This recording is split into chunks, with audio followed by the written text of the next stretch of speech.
Hands to flying stations, hands to flying stations. Approach runway is clear. Permission to launch the jets. Launch the jets, Warship.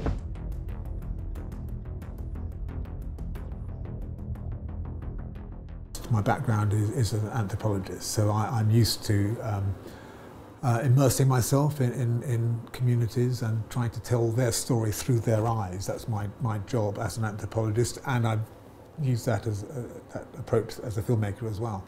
So I don't use a crew, I do everything myself, I work as a one-man band, and that helps me embed, and it helps that process of becoming accepted really by a community, particularly a military community, and that's what I specialise in anyway.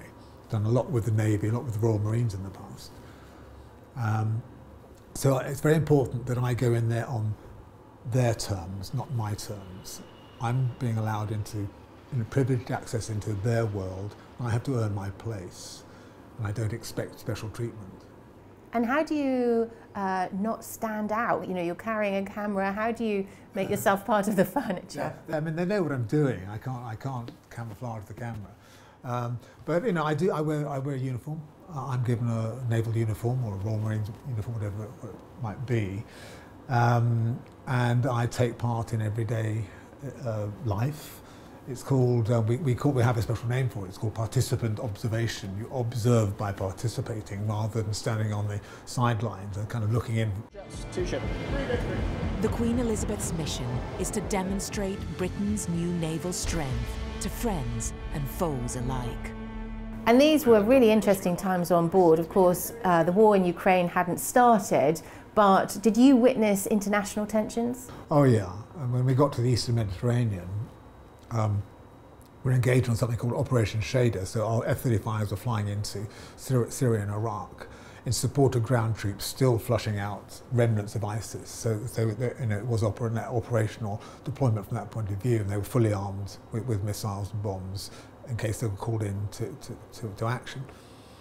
But at the same time, there was an intense interest in our presence in the Eastern Mediterranean by the Russians, both the Russian surface forces, the subsurface, the submarines, and certainly their air force based out of Syria.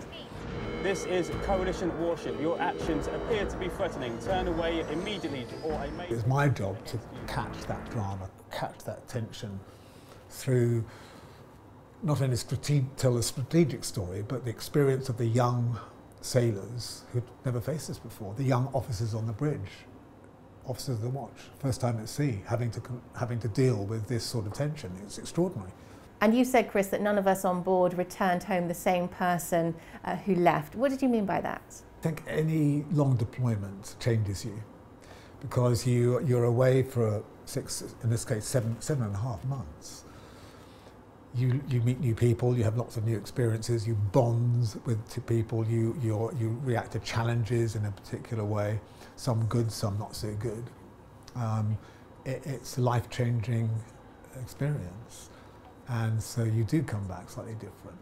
One of the most difficult experiences, and I've gone through this many, many times, is leaving a ship after a long deployment. It's very upsetting, it's very emotional.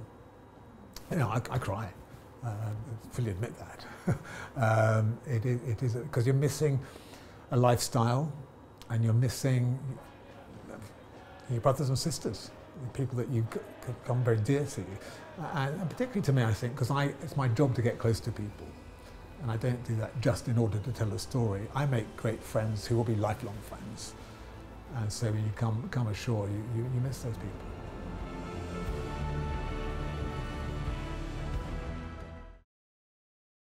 If you enjoyed this video, don't forget to like and subscribe to our channel.